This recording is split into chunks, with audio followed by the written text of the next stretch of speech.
नमस्कार, स्वागत आहे तुमचं सुषमाज किचनमध्ये। आज आपण रसासोबत लागणारी पुरी तयार करणार आहोत। ही पुरी आपण रवा न वापरता गव्हाच्या पिठापासून तयार करणार आहोत। रेसिपी शेवटपर्यंत बघा। रेसिपीला लाईक करा, चॅनलला सबस्क्राईब करा, तसेच बेल नोटिफिकेशन पण ऑलवर प्रेस करा। रसासोबत लागणारी गव्हाच्या पिठाची पुरी बनवण्यासाठी इथे मी एका भांड्यामध्ये 2 वाट्या गव्हाचं पीठ घेतलेलं आहे। किंचित मीठ टाकून घ्यायचं, अर्धा चमचा पिठी साखर किंवा मग तुम्ही मोठी साखर पण टाकू शकता याच्यामध्ये। यामध्ये तेल वगैरे काही वापरणार नाही। यामध्ये जर तेल टाकलं तर एखाद्या वेळेस पुऱ्या अशा तेल धरतात, अगदी छान पुऱ्या तयार होतात। ह्या अगदी तेल कमी लागतं व तेल पण पित नाहीत, त्यामुळे त्यामध्ये मी थोडीशी साखर टाकलेली आहे। साखर टाकल्यामुळे पुऱ्या सुद्धा टंब फुगतात। ह्या पुऱ्या तुम्ही रसासोबत किंवा पुरी भाजीसोबत पण बनवू शकता। आता यामध्ये अगदी थोडं थोडं पाणी घालत एकदम घट्ट पीठ मळून घ्यायचं। हे आपण जसं पोळीला मळतो त्यापेक्षाही हे पीठ घट्ट मळल्या गेलं पाहिजे, त्यामुळे थोडं थोडं पाणी टाकत आपण हे पीठ छान घट्टसर मळून घेऊया। तर आपलं हे एकदम घट्ट पीठ असं मळून झालंय। थोडासा तेलाचा हात घ्यायचा आणि याला सुकू नये म्हणून एक बोटभर तेल याला लावून घ्यायचंय आणि हे पीठ आता अर्धा तास असंच भिजू ठेवायचंय।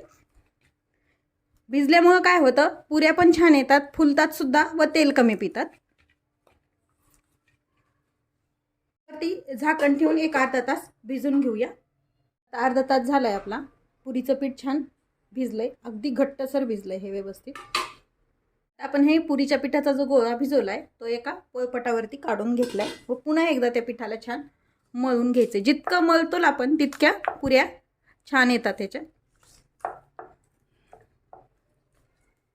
त्याच्यात तुम्हाला जशी पुरी हवी तशा जाड मोठ्या लाट्या तुम्ही करून घ्यायच्यात, म्हणजे छोटी मोठी मीडियम साईजची पुरी करते मी, त्यामुळे साधारण फार मोठी नाही व फार छोटी नाही अशा मी लाट्या तयार करून घेणार आहे। तर आपण सर्व लाट्या तयार करून घेऊ। आता एक लाटी घेतली, अगदी थोडंसं तेल लावायचं। पीठ वापरत नाहीये मी इथे, पीठ वापरलं तरी चालतं, पण एखाद्या वेळेस पीठ वापरल्यानंतर तेलामध्ये सगळं पीठ पीठ होतं व तेल खराब होतं, त्यामुळे शक्यतो तेल वापरायचं।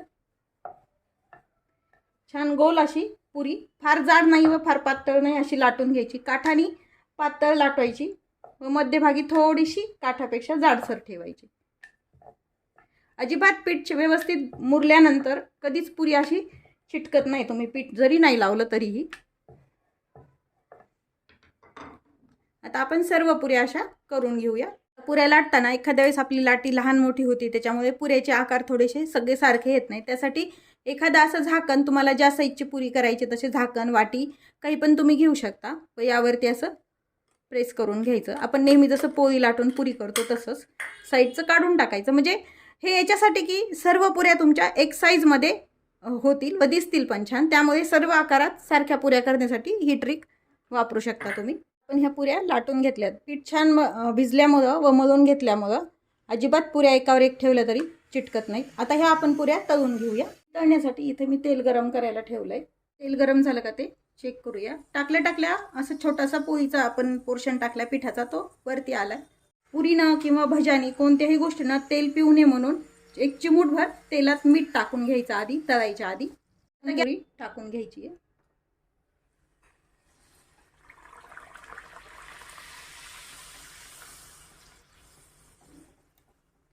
टंब फुगते पुरी, बघू शकता तुम्ही।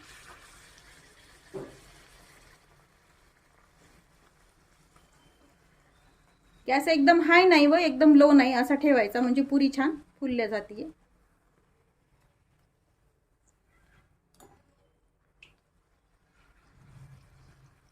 तर ही पण पुरी आपण पूर्ण यातलं तेल काढून घ्यायचंय आणि काढून घ्यायची।